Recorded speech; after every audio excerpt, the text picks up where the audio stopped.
And we are back to discuss more Mandalorian. This time, Preston, we finally got some story development. A lot of it. Oh, really? Like what? Oh, are you talking about background on the Mandalorian culture? Background on the Mandalorian culture, what's been going on with Mandalorians in general post Mm, the Empire schism on the planet, the Dark Saber, Moff Gideon, the state of the Empire, and where Mando needs to go next in order to bring the child to his people. yes, yes.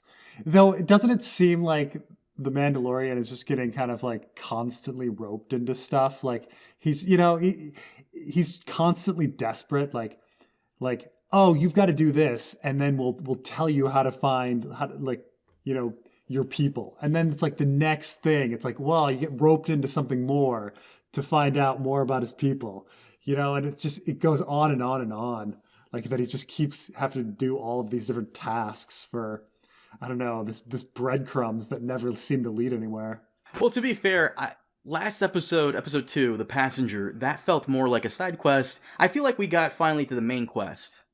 Yeah, but so when he finished his quest and he was supposed to get knowledge about these Mandalorians, but instead the frog woman just sends him to a bar where he has to like bribe some more people to get to Mandalorians.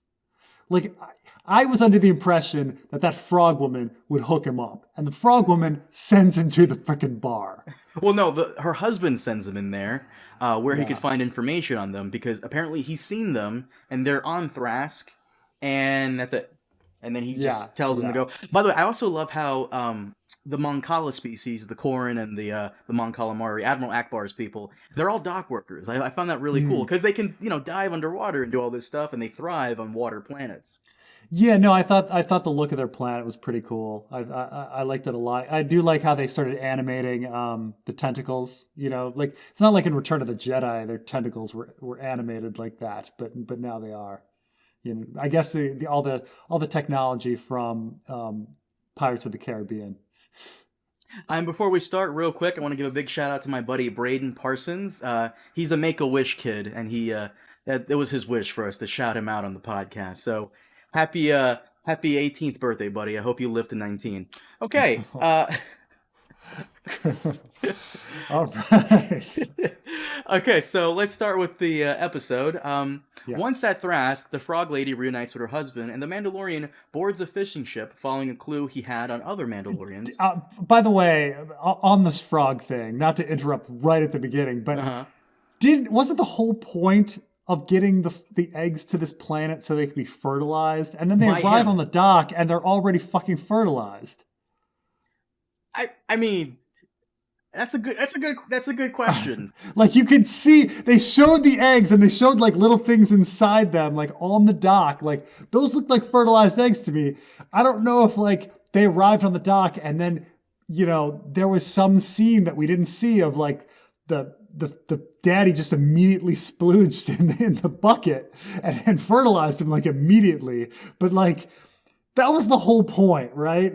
I think they just screwed up on continuity. Like she was supposed to get to that planet for the fertilization, and she arrives and they're fertilized on the dock. Yeah. I guess that I don't know what you want from me, Preston. I don't know what you want from me. You want a scene where a frog man jerks off into a bowl? That's what you want? This is where we are? Yes, yes, No, that's exactly. Well, showed me. I mean, if he, I think if they just showed the fertilization a little later, it was very fast development of their species. But whatever, okay, it's fine. Damn, you're very nitpicky. Fuck. That's a nitpicky, nitpicky. Could you imagine? I mean, let's put it another way. Like, I need to get home so my husband can impregnate me, and then she arrives on the dock and she's pregnant. You'd be like, oh, that's some continuity problems, right? And I can't wait till people clip you saying that, by the way, and use it's it against you it's in the the future. equivalent. It's the equivalent of the exact same thing. Anyways, the Mandalorian gets on the ship, which, by the way, one of the very few moments in Star Wars where we see characters getting on like a seafaring vessel. This is one of the very few rare moments where we see this. But Yeah. he gets on Oh, this but vessel with by the way, I chuckled at the ship like it gets down to the landing pad and then like falls into the water. Oh yeah, I that was laughed good. at that. That was some good stuff. That was some Star Wars slapstick at its best. I liked I it. like that too. That was hilarious. Yeah, When he's coming on on the planet with the frog lady. yeah. No, that was good. That was good. But Mando gets ambushed by the Quarians on the ship, and when they he uses the hook to You're push like, Baby whoa, Yoda. whoa! Mandalorian is double crossed for people that want to steal his armor. Either it's his armor or the child or both. And I was thinking, is he gonna get double crossed? Is this gonna happen? Because just, I mean, he should be expecting it every time now. He really should be. And quite frankly, every time he's with people and they don't double cross him, it's gonna be really suspenseful because the entire time you're gonna be thinking, "Fuck, are they gonna turn on him? When's the double cross coming? When does it come? And if it doesn't come, you're gonna be suspicious the entire time in the next episodes." But no, he's ambushed, and all hope seems lost. The child was eaten by this squid monster thing, and Mando is about to drown. But they are rescued by 3 other Mandalorians, whose leader is Bo-Katan, and she's very important to people who are fans of the Clone Wars and Rebels as well. And the actress, of course, is very famous from Battlestar Galactica. But Katie Sackhoff. Yes. I love her. I don't know why. I feel like I've seen her in other things before, but I just have a huge crush on her. She was in Riddick? Yeah, she was. Yeah. I know her as Kimberly in the bootleg Power Rangers thing done by that one guy. He always does these bootleg versions of franchises, and she was great in that. But no, I love her. She's so awesome. But you also, I mean, do you still love her when she's not a blonde? I know that you have a weakness for blondes, being a Latin American, and not to stereotype, but Latin Americans really have weaknesses for blondes. That is true. Nice blondes and big booties. So yes, I still love her even as a short-haired redhead. Okay. Do you know that she was married to Carl Urban? Let's not ruin it. So anyways, Bo-Katan, she wants the Mando's help in seizing weapons from an Imperial freighter in exchange for information on the Jedi. And after boarding the ship, Bo-Katan reveals that their main objective is to capture the ship along with the weapons. Hold on. They have to save the Mandalorian twice, which is really weird.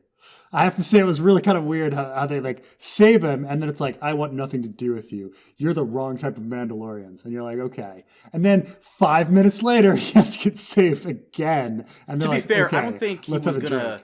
Well, to be fair, the Quarians on the ship had him, and they were drowning him. But in a straight-up firefight, I didn't really think he needed help when those other Quarians back on land ambushed him. Right. So the first time where he's really saved, he blows him off. And then the second time where, he probably could have handled it, he gives in and has lunch with them or whatever, drinks. Mm-hmm. Yeah. But their main objective is to capture the ship, along with the weapons for their war effort to reconquer Mandalore. And realizing that, Gideon instructs the captain of the ship to crash it. His efforts are stopped by Bo-Katan, who inquires him about the whereabouts of the Dark Saber, but the captain commits suicide, which it's not an acid poison capsule or whatever. It's like a electric one that kills him instantly. Yeah. That's why. So why isn't the Dark Saber just like a lightsaber? Why is it so important? So essentially, the Dark Saber is basically a symbol of Mandalore. It's like you have it, and it's like people take you seriously and they pay attention. I see. It's like Blackfire. Yes, essentially. Gotcha. Okay. Mm-hmm. Is it actually a lightsaber or is it something else? I guess you could say it's like yes and no. It works and functions like a lightsaber, but it's just darker and cooler, I guess. Gotcha. Mm-hmm. Gosh, I mean, I guess they call it a dark saber, right? So, opposite of a lightsaber. It's still a laser sword, right? Yeah, I guess. I don't know. Does it work reverse? Does it suck in the light rather than emitting the light? I think if that happened, if it was like a little black hole sword, I think everybody would be fucked. Yeah. Maybe use anti-photons instead of photons. I don't know. Preston, what's your problem today? You're just asking questions. What's going on? I'm just, I wanted to know about why is this Dark Saber so important? Like everybody was creaming their pants when Esposito opened up his we'll get to that. TIE fighter with the Dark Saber. I'll get to that. I'll get to the history of it in a minute. So Bo-Katan offers the Mandalorian a place in her ranks, but he refuses, and she instructs him to meet Jedi Ahsoka Tano in the city of Caladan on the forest planet of Corvus. With the Razor Crest partially repaired, which I thought was hilarious, the Mandalorian and the child depart from Thrask to continue their journey. So a couple of things. Once again, the Dark Saber is like a Mandalorian thing. So long time ago, I guess Old Republic era, the Jedi found someone who was Force sensitive on the planet of Mandalore, and they recruited one of the first Mandalorian Jedi ever. And this guy essentially made the Dark Saber. And over time, I guess as he died of natural causes or whatever, the Jedi just kept the Dark Saber in the hall, the Jedi Temple, and eventually later on, Mandalorians broke into the Jedi Temple, stole it, and went back to Mandalore to try and essentially use it as like a symbol. Whoever has it basically is like, this guy is potential to be the next leader. That's why Bo-Katan kind of wants it. She wants it back because not only is it a Mandalorian heirloom, also because she wants to be the new ruler of Mandalore, and that kind of legitimizes her claim a little bit. Gotcha. So she wants to be Sword of the Morning or whatever. Pretty much. Okay. All right. Now, okay. And so Mando is going to end up with it in the end. Is that the idea? I hope not. I hope Bo-Katan takes it because as a kid, I grew up watching Clone Wars, and this is all really to actually see a character from that animated show on screen, and it's the same voice actress too. Is amazing. Yeah, I didn't know that. I'm pretty sure it's the same voice actress. I think they did yes, it's the same voice actress, and I'm actually glad they did that, and I hope we get to see more of that. But we also learn another thing about Mandalorians in general. Mando doesn't take off his helmet, but they did. Right. So when they did this, the first thing I thought of was actually Spock, right? So a lot of times we get one character from a species, and we assume, based on that one character, that all other people from that species are going to be similar. Mm-hmm. And so, for instance, with Spock, everyone's like, well, all Vulcans must act like Spock. But if you actually think about Spock's backstory, it's really unique. He's half human, half Vulcan. He's in Starfleet. He's a science officer. His father is a big deal. Like he's not a normal Vulcan. So why should we assume that all Vulcans act like him? Because all Romulans act the same? Right. Well, I mean, that's the thing, right? And all Klingons too. In real life, we shouldn't do this. My wife was in the Peace Corps, and she always complained, you plop somebody in a village, and if you're a good Peace Corps volunteer, you might be the only person this entire village ever sees from America, and so you represent that whole country. The thing is like any group of people, there's good people and there's fuck-ups. So sometimes there's some, alcoholic 22-year-old kid who arrives in some village and it's just complete fuck-up. And everybody's like, man, America's filled with fuck-ups, So the thing is we assume that Mando is a typical Mandalorian. But this is interesting to find out that he's actually part of a small break-off cult and doesn't represent the all of the Mandalorians. Right. That's essentially what this is. The Mandalorians for the longest time were a warlike people, and then they became pacifists. But there were breakaway groups that didn't really believe that. And for the longest time, there was a theory that Mando, or Din Djarin, actually belonged to the remnants of Darth Maul's Mandalorian group, Deathwatch. He took it over. Deathwatch was essentially an extremist Mandalorian group who believed that Mandalore being pacifists were ridiculous and goes against their entire culture and way of life. So the Deathwatch people were just basically, the Mandalorians that we knew about from history. They wanted to go back to that. Darth Maul took it over, and that's why the armor has the little spikes on her head. Yeah. because she belonged to that group. But apparently that's not true. Deathwatch is the extremist group, but apparently there's another group within the Mandalorian, culture and society.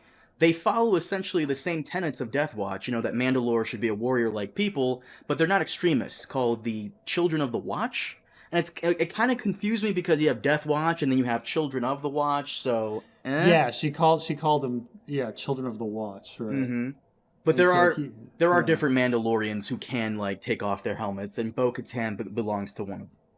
So Boba Fett, bring it back to him because he's actually our first Mandalorian that we've ever met. Boba Fett may not be, he may not be a traitor by taking off his helmet. He might actually be just of a different sect. So we or a actually different went through group. this last season, but Yeah. it's been confirmed that Boba Fett and Jango were not true Mandalorians.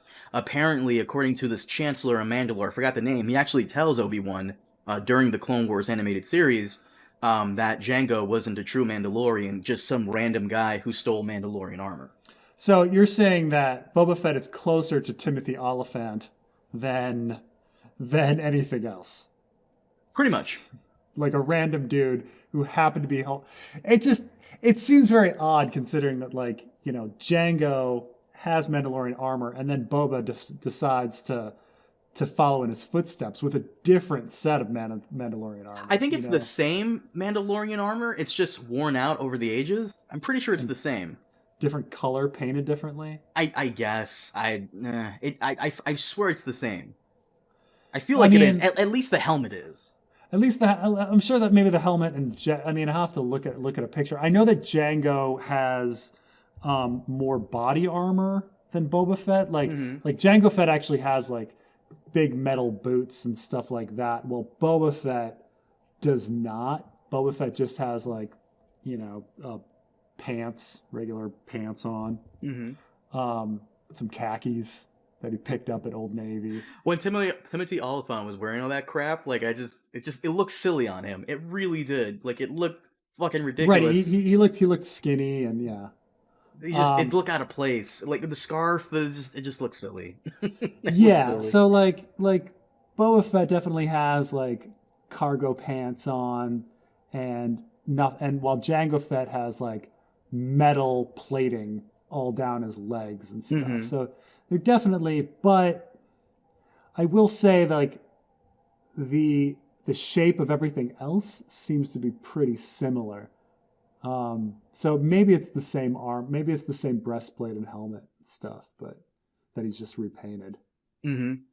Also, in the episode, we also learned that the Empire, they're still very fanatical, even more so. I don't know the name of that captain. I'm trying to find it right now. Bosch, the guy from Bosch. His name is Titus Welliver. He, oh yeah, you're right. He was also Jimmy Olive. Oh, I'm gonna fucking butcher this. Sorry, Irish guys. Jimmy O'Phelan in Sons of Anarchy, and Bosch. Yeah, you're right. Oh shit. Yeah. Oh, I've always seen him in everything, and he's always that one guy. That's where I know him from. He was the man in black in Lost. Oh, right. Okay. And he just looks like an Imperial guy. But we see that Moff Gideon is not taking any shit anymore. Apparently they've been attacked by Mandalorians before, and Moff Gideon just basically tells them, just throw it in the ocean. Fuck it. Kill them. So... Yeah. I mean, it's strange he didn't really fear death at all, which kind of goes against...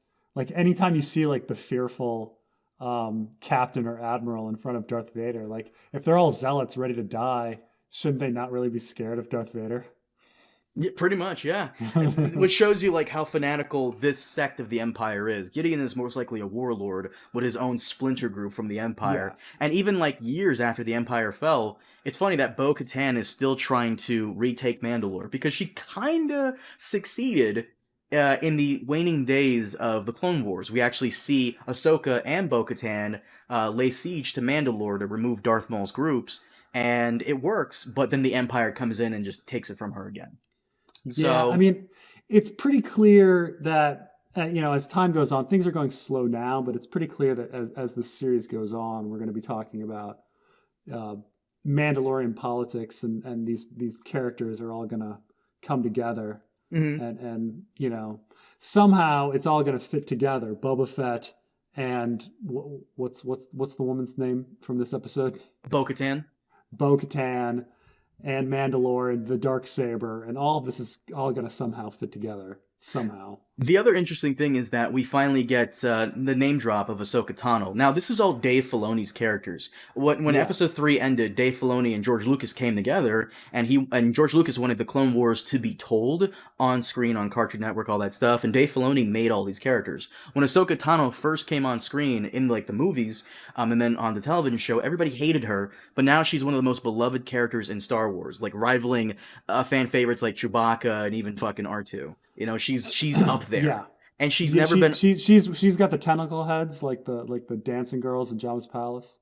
No, those are the Twi'leks. She is the she's the Shakti Ahsoka Tano. Let me look her up and give you a idea of what she looks like. But no, she's essentially a fan favorite character. And Oh, right. Okay. Yeah, I mean, she still has like long tentacle things, but like right. but it's not you're right that it's not exactly the same as the dancing girls from I sent you a picture on yeah. Facebook with Bo-Katan and Ahsoka together. Wow, they really made her look the exact same. Yeah. Yeah. Okay. So this episode was like people that are into the Clone Wars. This was fan service. This was fan service, cream in their pants episode. Oh fuck yeah! And Rosario Dawson plays an older version of Ahsoka.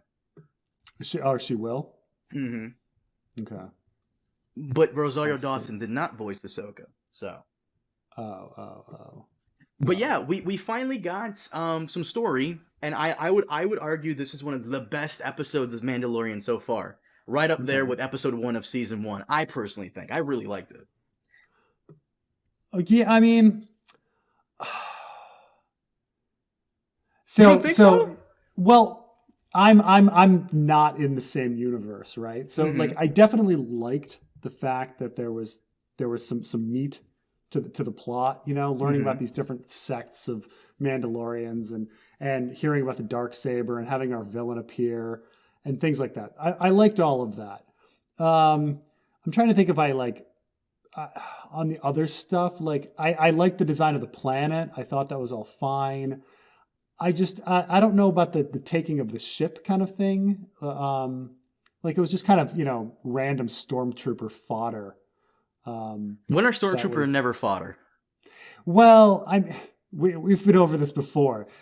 It was not until Return of the Jedi that stormtroopers were idiots. Okay, Star Wars, but yeah, like I say, in Star Wars, Obi-Wan specifically says that the stormtroopers are very precise in how they shoot, and yes, they seem to miss our heroes because they wanted them to escape from the Death Star. That was intentional. They were intentionally missing, and then in Empire Strikes Back, they slaughter everybody. So like.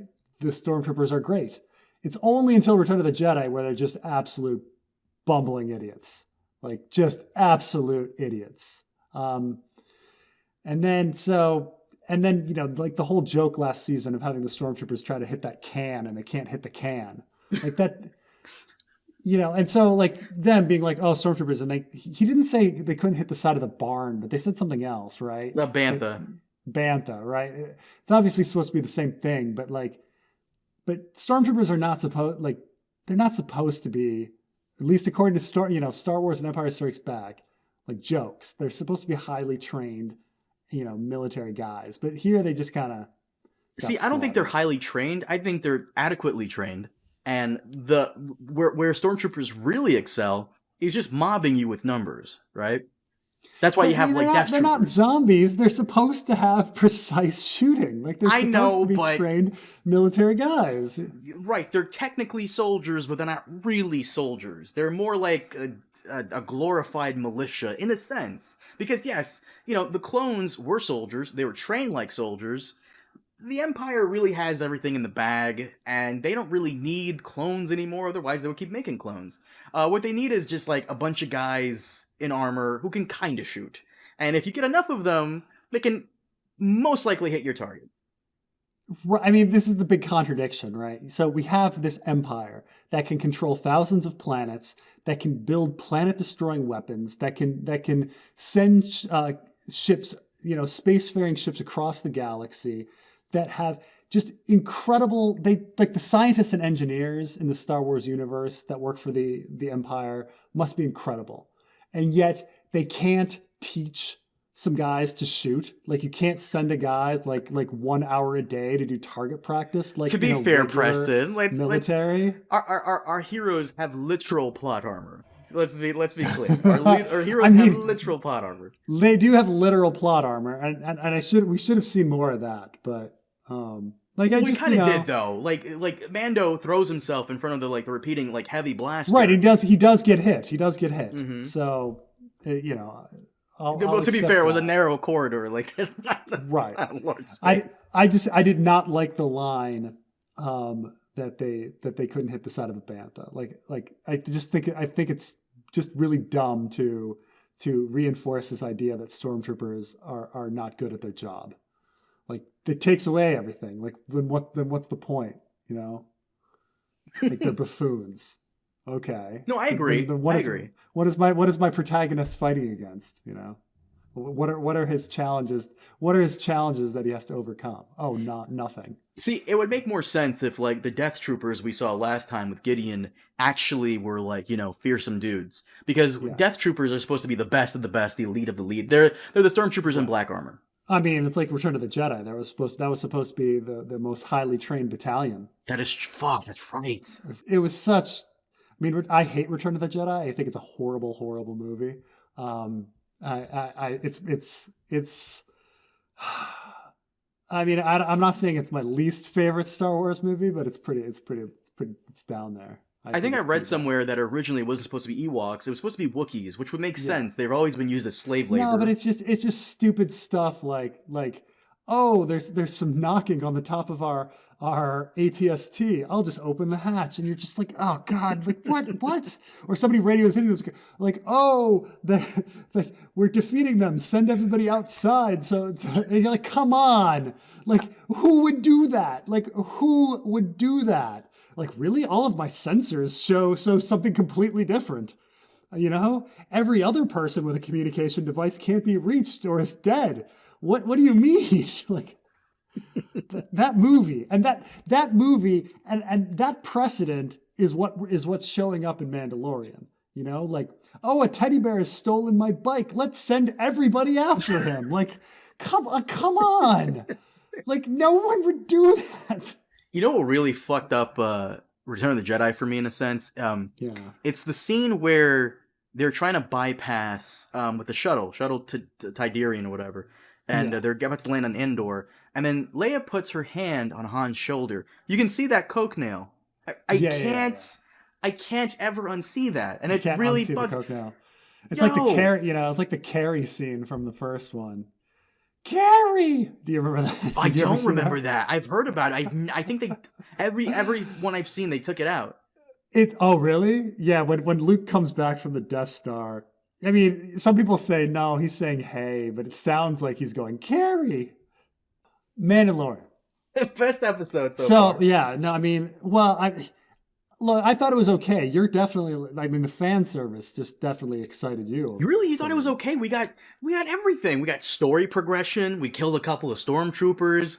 We got the Empire. The bad guy showed up for a minute on the thing. We got kick-ass female 2. Sea monsters, aliens. You fight aliens twice. Come on! It got every slapstick. It has everything you could possibly want in a Star Wars television show. No, not the best episode. No, I don't know. I mean, I really like the planet. I really like the design of everything. I was a little thrown off by the transition from one scene to another. Like, wait a minute. I flew you to this planet to find out where the Mandalorians are, and you're sending me to a fucking bar? to like, I didn't transport that bar across the galaxy and fight a freaking ice spider. Okay? You just pass the buck. Like, right, like what? And he goes in, and then, again, people betray him for his armor. And then you killed my brother. Like, he has to get rescued twice. And I feel like the Mandalorian should wear a cloak, because he's literally a walking target, if you think about it. It's just, yeah. He's literally a walking target. I did really like the Bosch character. I mean, I like any character that's going to be formidable, like he's a true believer. So he's going to like stop their their mission, Yeah, long live the Empire. Yeah, that was weird, right? I didn't know anybody that was that fanatical in the Empire? Yeah, that was that fanatical in the Empire, right? I mean, you kind of have to be right now. They're on their last legs. The only people that you'd think would be like the redhead guy from the new trilogy who ended up being the traitor. General Hux? General Hux, right? And then it turns out no. What I will say didn't make any sense is they could have just gone into like orbit and then light speed to the fleet and had the fleet surround them and just send waves and waves of guys after them. Or, to take out the problem permanently, just have them go into light speed to the fleet and have the fleet destroy that fucking ship, ending everything. We all know that like light speed, like transportation does not make sense in the Star Wars universe at all. So like you have to start with that premise that there is no logic to transportation. So you can't use that. I mean, Empire Strikes Back makes no sense when it comes to like how they're getting from one place to another in the passage of time. Like that makes it just makes no sense. And The Last Jedi makes no sense when it comes to like light speed and all of that. So, we got to start with that premise that you can't use light speed as anything. So, I guess. Yeah. But overall, I actually really liked this episode. It was great. I had a good time with it. Better than last episode. Holy shit. I think the next episode is the episode where Carl Weathers directed, so we might just get a Carl Weathers Grief Karga Cara Dune episode, catching up with what's going on with them. So, yeah. Did anyone special direct this episode? Or was it just... I saw it. It was Bryce Dallas Howard. Oh, that's right. It was Ron Howard's daughter. Yes. Mm-hmm. For speaking of Jurassic World. Mm-hmm. Yeah. That did. I remember seeing that and being like, "Huh, she directed." It was a well-directed episode. I will say that. It kept me engaged. It had yeah. No, it was pretty good. It was fun. I think I think it's very interesting seeing the disparity between like the fanboy who knows all the background, and just like a regular viewer. Even the fanboying, like all the like the background stuff aside, it was still a great episode. Like this is everything the Mandalorian could possibly give us. We get Empire, Stormtroopers, more Mandos, different Mandos, hot chick kicking ass. I do appreciate the fact that I feel like a plot is brewing. After what episode is this? This is the third episode of the second season. So 13th episode?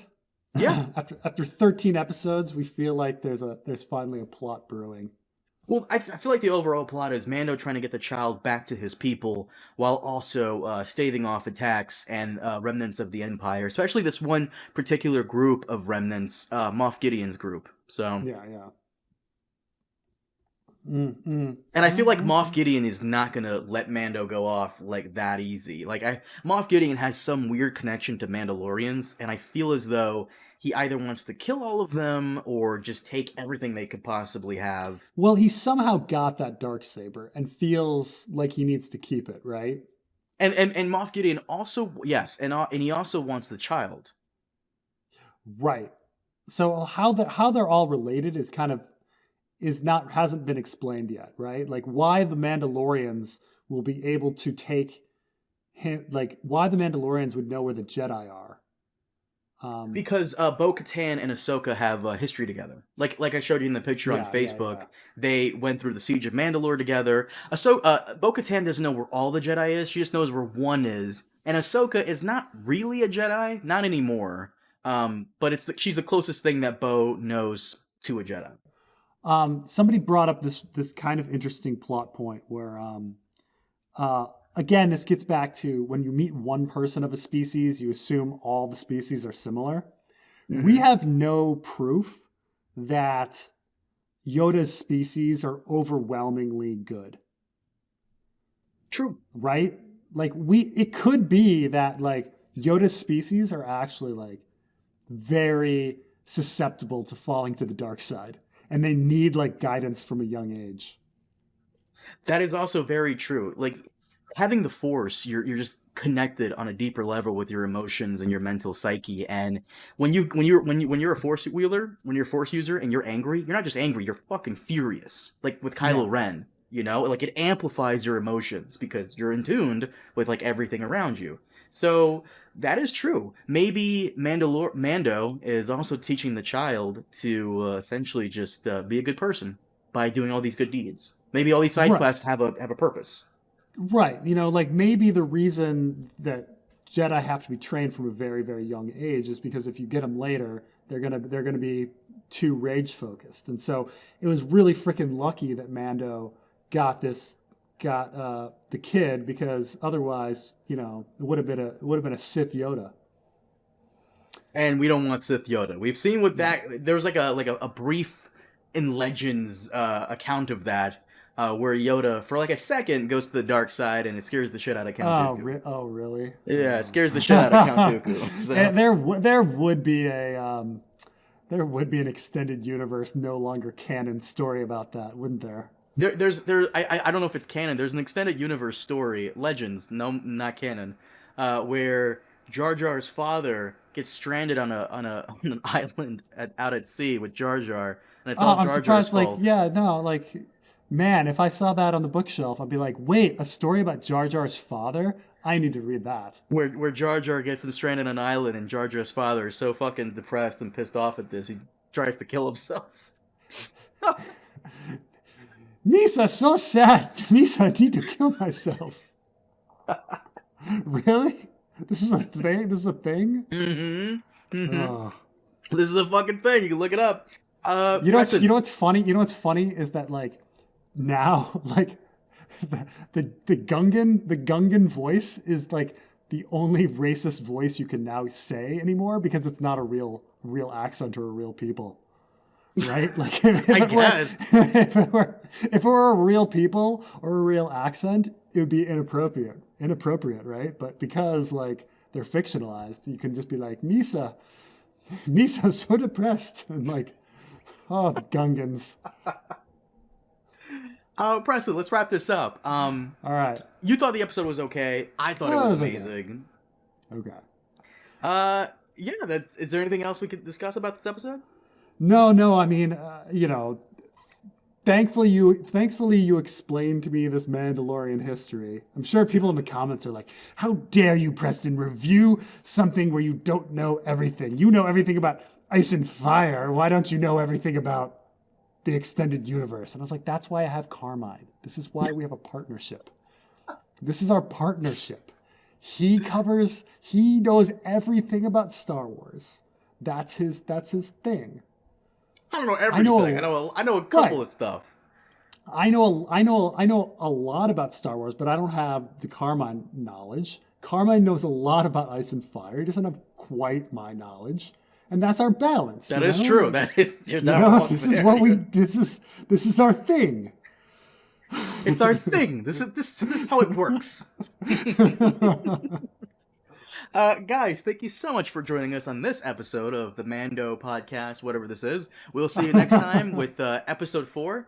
And see you next time. Have a good one.